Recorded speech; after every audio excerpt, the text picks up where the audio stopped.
Très chers amis de la pizza, bien le bonjour! Bienvenue aujourd'hui pour une nouvelle vidéo. Je suis vraiment super content de vous retrouver pour une vidéo, c'est simple, qui va être indécente. Une vidéo aujourd'hui où on va faire une pizza, mais on va faire une pizza maison avec le four ménager. Cette vidéo ne nécessitera aucun matériel. La seule chose que l'on va utiliser, c'est la plaque de notre four ménager que l'on va utiliser de manière retournée. Donc vraiment, pas besoin de matos particulier. Également, ce n'est pas de la publicité déguisée, mais je vais vous faire découvrir une huile d'olive qui est vraiment un produit d'exception. Vous aurez même un petit code promo, une opération sur laquelle je touche 0 €, rien. Mais je vous expliquerai ça un petit peu plus tard dans la vidéo. Et enfin, on va faire ensemble quelque chose qui généralement paraît très compliqué. On va faire une pâte qui va être très fortement hydratée. On va être à 75% d'hydratation et à la main, sans matériel. Pour faire cette belle pizza maison, eh bien, on ne va pas faire une pizza napolitaine. En effet, pour moi, la pizza napolitaine, elle est cuite généralement à 350, 400, 450 degrés. Avec un four ménager, on ne peut pas atteindre ces températures-là. On va donc faire une pizza qu'on appelle généralement une pizza romaine ou alors une pizza en plaque. Sauf que là, eh bien, on n'a pas vraiment de plaque, sauf la plaque de notre four ménager que l'on va retourner. Mais allez, j'ai suffisamment parlé. On va directement passer à la liste des ingrédients. Et un dernier truc avant de commencer, cette vidéo est un petit peu longue. Vous avez sur la barre de chargement et dans la description de la vidéo les points forts qui vous permettent de naviguer pour aller aux endroits peut-être qui vont vous intéresser le plus. Allez, trêve de blabla, on commence tout de suite. Pour réaliser notre pâte, on va donc utiliser 500 g de farine avec un W qui est supérieur à 310, idéalement 320. Moi, je vais utiliser, le cas échéant, une Caputo rouge, la coco. Vous, si vous n'avez pas de Caputo rouge et que vous ne connaissez pas le W de votre farine, utilisez une farine avec un pourcentage de protéines qui soit, on va dire, supérieur à 11%. On va ajouter 300 g d'eau à température ambiante et 3 g de levure fraîche de boulanger. Donc, on va commencer immédiatement par mettre la levure dans l'eau et on va tout mélanger. Et on va verser l'intégralité de l'eau directement dans la farine. On va ensuite mélanger l'eau avec la farine, tout d'abord à l'aide d'une spatule pour faire absorber au maximum l'eau à la farine, et ensuite on va rentrer avec les mains et on va pétrir gentiment, toujours dans le bol, de manière à faire absorber la farine. Le pétrissage va durer, allez, on va dire, entre 5 et 10 minutes grand max. Et quand on obtient une boule qui est compacte et qu'on a bien absorbé toute l'humidité dans la farine, eh bien on va recouvrir d'une assiette et on laisse au repos pendant 20 minutes. 20 minutes later.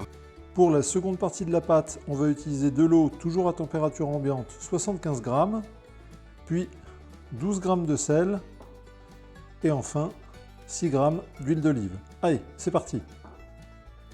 Après 20 minutes, on va vouloir transvaser la pâte sur le plan de travail. Le réseau de gluten a déjà commencé à se construire, donc la pâte, comme vous voyez, peut parfois être un petit peu dure, mais on n'hésite pas, on tire dessus gentiment, elle va venir se décoller, et une fois qu'elle est décollée, on la pose sur la table où on va pouvoir attaquer la seconde partie de notre pâte. On va prendre le sel et on va commencer par verser la moitié de notre sel sur la pâte. Une fois qu'on a versé la moitié de notre sel, on va verser un petit peu d'eau. On va humidifier le sel et on va commencer à travailler notre pâte, pas en faisant un pétrissage standard classique, mais vraiment en pressant la pâte entre nos doigts. De cette manière, on va permettre à l'eau d'être absorbée bien en profondeur dans la pâte.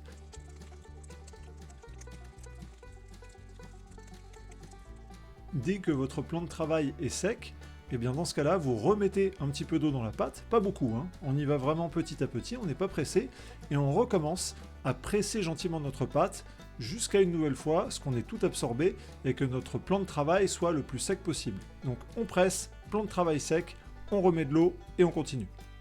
Quand on arrive sur la fin de notre eau, on va verser le restant de sel, et comme vous pouvez le constater à l'image, plus on va avancer dans notre espèce de pétrissage où on malaxe la pâte, plus la pâte va devenir collante. C'est quelque chose de tout à fait normal, donc ne vous stressez pas. Déjà, le fait de rajouter du sel sur la fin va permettre au réseau de gluten de se former un petit peu mieux, mais on continue à malaxer la pâte à remettre de l'eau petit à petit jusqu'à ce que toute l'eau soit absorbée, et c'est tout à fait normal que vous obteniez une pâte qui soit collante, pas super facile à travailler, mais ne vous inquiétez pas, on va continuer quand même et ça va bien se passer. Une petite astuce que vous pouvez faire et que je n'ai pas fait sur la vidéo, je vous donne ça au cas où, pour on va dire le surplus de pâte qui reste sur le plan de travail, comme vous pouvez le voir ici, rien ne vous empêche de prendre une corne de boulanger et de ramener ce surplus de pâte directement dans votre pâte, ça vous évitera d'avoir des dépôts comme j'ai moi, mais bon, c'est absolument rien d'inquiétant, c'est juste un petit tips comme ça. Une fois que toute notre eau a été versée, on peut faire un mini pétrissage vraiment très rapide à la fin, mais ça va être compliqué parce que la pâte est collante, elle est super hydratée, donc on s'inquiète pas, on s'arrête et on va laisser la pâte se reposer pendant 5 minutes à couvert sous notre bol. 5 minutes later. De retour de nos 5 minutes de repos, on s'humidifie bien les doigts et on prend notre pâte, on essaye de faire des plis de renfort. Comme vous le voyez, voilà, on la décolle gentiment et on va pouvoir former une boule plus facilement. La pâte va être plus disposée à être travaillée. Bien qu'elle soit toujours un petit peu collante, elle le sera moins. On n'hésite pas si nécessaire à se remouiller un tout petit peu les doigts pour ne pas avoir de la pâte plein les doigts. On va ensuite venir verser la moitié de notre huile et recommencer le pétrissage. Vous allez voir, l'huile va être absorbée plutôt rapidement. On verse enfin le restant de notre huile et on reprend le pétrissage. Ne vous inquiétez pas, ça colle un petit peu au doigt, c'est normal mais ça va aller mieux. Une fois que l'huile a été absorbée et qu'on a fait notre pétrissage, eh bien on va étaler la pâte sur notre plan de travail, on va un petit peu l'étirer et on va la laisser comme ça se reposer à température ambiante pendant 3 à 5 minutes. On n'oublie pas de bien s'humidifier les doigts parce que la pâte est très fortement hydratée et on reprend, on recommence, on utilise les techniques de slap and fold, on va venir battre la pâte sur le plan de travail et la rabattre sur elle-même et vous allez voir que la pâte va être beaucoup plus disponible, elle va beaucoup moins vous coller aux doigts après cet ultime repos et on va donc pouvoir faire une boule qui va commencer à être bien lisse et une fois qu'on a obtenu cette boule bien lisse, eh bien on va utiliser notre container qu'on va bien huiler pour éviter que la pâte colle lors du temps de repos qui va se passer au frigo. Et une fois qu'on a notre container bien huilé, on met notre pâte à l'intérieur, on filme, on laisse reposer pendant 1 heure à température ambiante et ensuite pendant 20 heures au frigo. The next day. Le lendemain, pour commencer, on va huiler un petit peu sa table et on va donc retourner notre pâte. On voit ici sur les images, vous voyez tous les petits trous sur la pâte, eh bien ça veut dire qu'elle a bien travaillé, que les levures ont bien fait leur boulot.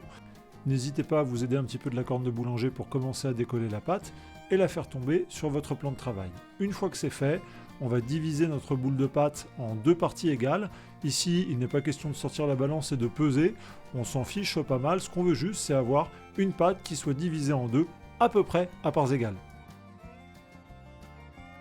Et maintenant, regardez bien comment est-ce qu'on va faire. On va prendre notre pâte, on va la rabattre sur elle-même une fois, je vais la tourner de 90 degrés et je vais la rabattre une nouvelle fois sur elle-même.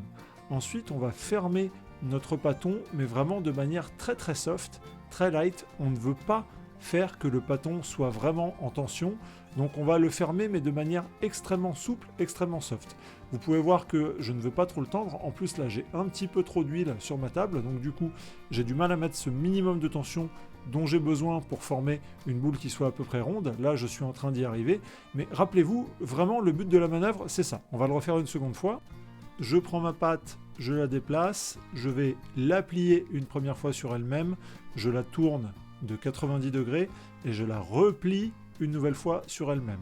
Ensuite, je vais former ma boule en la façonnant de manière vraiment délicate. Je ne veux pas mettre beaucoup mon pâton en tension. Je veux qu'il puisse, pendant les dernières heures où il va rester à maturer, à fermenter à température ambiante, eh bien qu'il puisse parfaitement se relâcher. Donc là vous voyez, encore une fois, je fais la boule, mais je la fais vraiment délicatement. Je ne veux pas mettre mon pâton en tension, c'est vraiment ce que vous devez retenir de cette phase-là. Pour finir, je pose mes pâtons dans un bac qui a été préalablement fariné avec de la semoule de blé dur fine, et ensuite ça va rester au repos, fermé à température ambiante pendant 3 à 4 heures. Les amis, c'est le moment où on va parler huile d'olive dans cette vidéo. Et je le répète, bien que je vais vous donner un code promo, ce n'est pas une opération commerciale, je touche absolument 0 € sur ce que je vous présente. J'ai commandé cette huile, moi, pour ma consommation personnelle et je l'ai trouvé si exceptionnel que j'ai choisi d'écrire au e-commerce sur lequel je l'ai commandé. Je leur ai demandé s'ils pouvaient nous faire 10% pour la communauté et ils ont très gentiment accepté. Donc le site produititalien.fr, je vous mets l'URL dans la description, comme ça vous allez pouvoir tomber directement sur cette huile d'olive et à partir du moment où vous ajoutez cette huile dans votre panier, plus après tous les autres produits que vous voulez, et bien quand vous arrivez juste avant le moment du paiement, dans la case code promo, vous rentrez huile et ça vous permet d'avoir 10%. Cette huile d'olive, pourquoi est-ce qu'elle est exceptionnelle? Je vais commencer par vous la présenter. C'est une huile de la marque Guglielmi, donc une huile qui vient d'Italie, plus précisément de la région des Pouilles, et c'est l'Oligarola. Cette huile d'olive, c'est ce qu'on appelle un monocultivar. Généralement, quand vous achetez de l'huile d'olive dans le commerce, même si c'est de l'huile d'olive bio, eh bien, ce sont plusieurs producteurs qui vont se retrouver dans une coopérative et ensuite tout ça va être mélangé et distribué dans les mêmes bouteilles.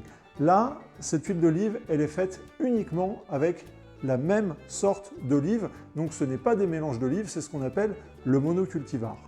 Elle est récoltée début octobre, donc octobre généralement c'est le début de la saison de récolte des olives, et cette huile est pressée à froid dans les 2 heures qui suivent sa récolte.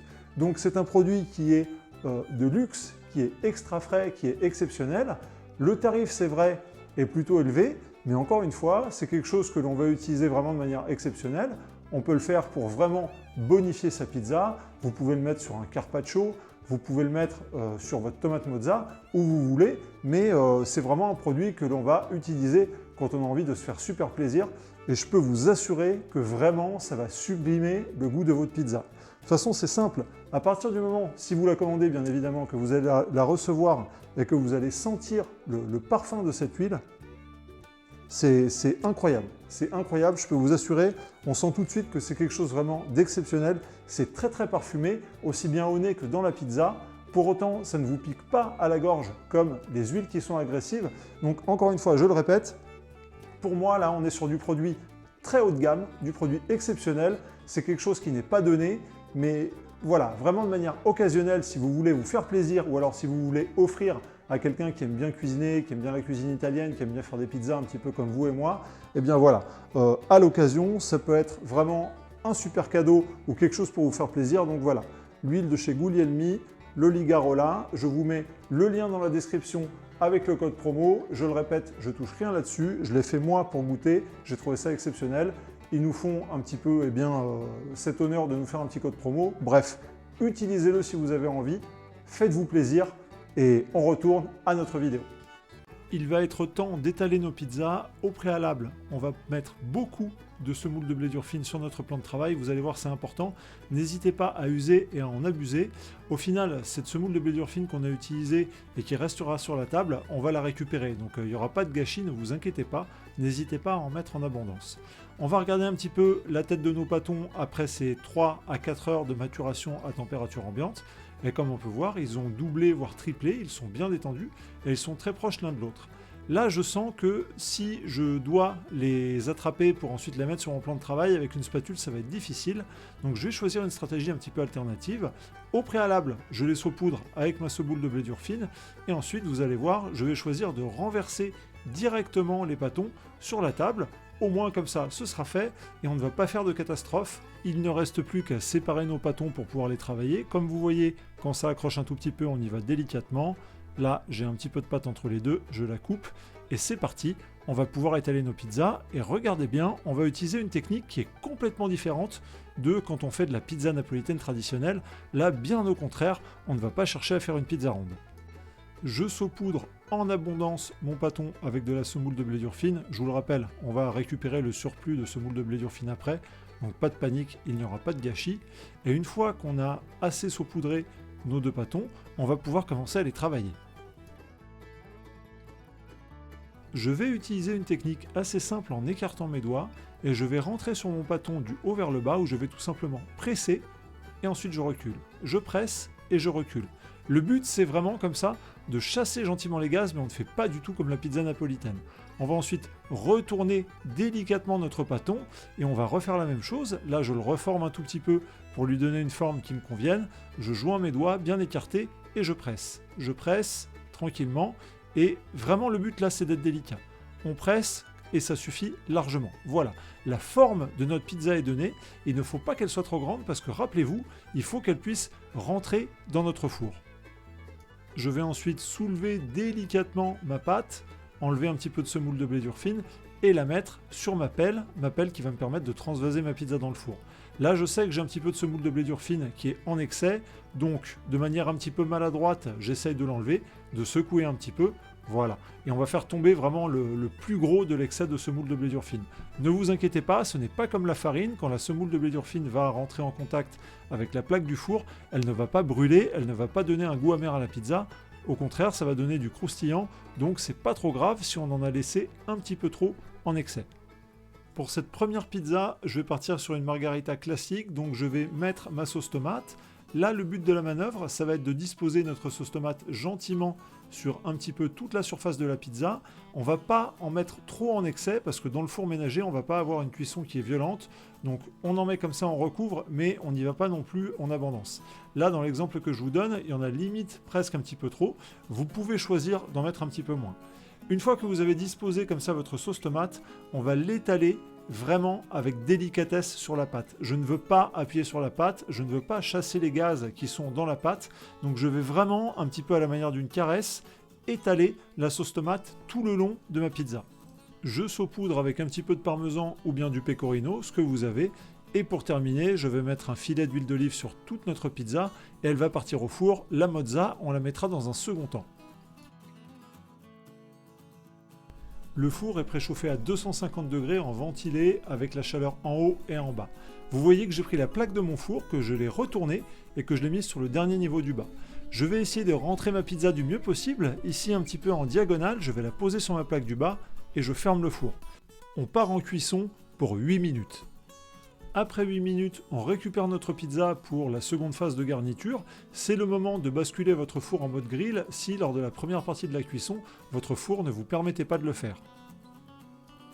On dispose notre mozzarella de manière classique, comme si on faisait une pizza napolitaine. On en met tout le long de notre pizza de manière bien uniforme et on va pouvoir retourner au four. Cette fois, on va transvaser la plaque sur le haut du four. On va passer en mode grill, ça doit déjà être fait, et on va partir pour 2 à 3 minutes de cuisson sur cette phase-là. Vous surveillez votre pizza, il faut que la mozzarella fonde, mais surtout pas que votre pizza brûle.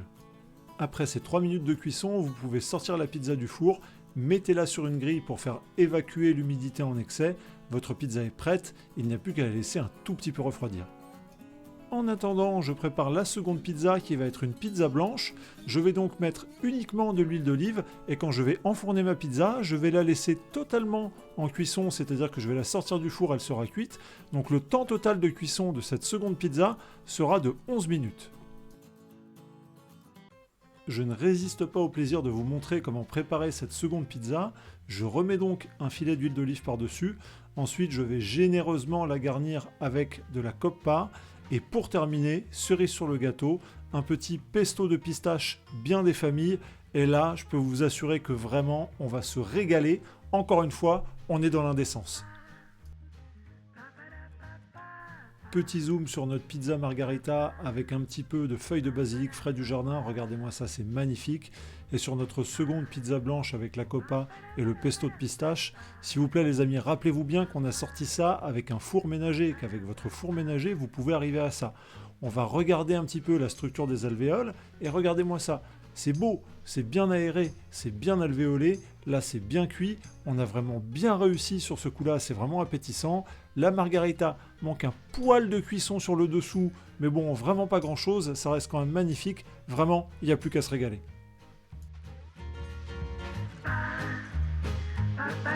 Et voilà les amis, on arrive sur la fin de cette vidéo. Est-ce qu'elle vous a plu? Est-ce qu'elle vous a été utile? Est-ce que vous avez envie de faire cette pizza à la maison? Si c'est le cas, n'hésitez pas à mettre un petit pouce bleu et à me dire en commentaire surtout si vous l'avez faite et que vous l'avez réussi. Ça me fait plaisir, ça permet de faire grandir la chaîne, c'est vraiment ma récompense si vous likez les vidéos et si vous vous abonnez.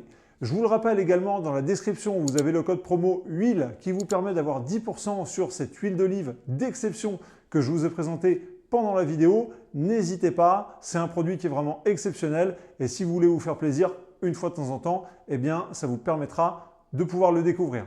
J'étais très content de vous avoir fait cette vidéo cuisine avec cette pizza maison. J'espère vraiment que vous l'avez appréciée. Je vous dis à bientôt, à la prochaine. Ciao!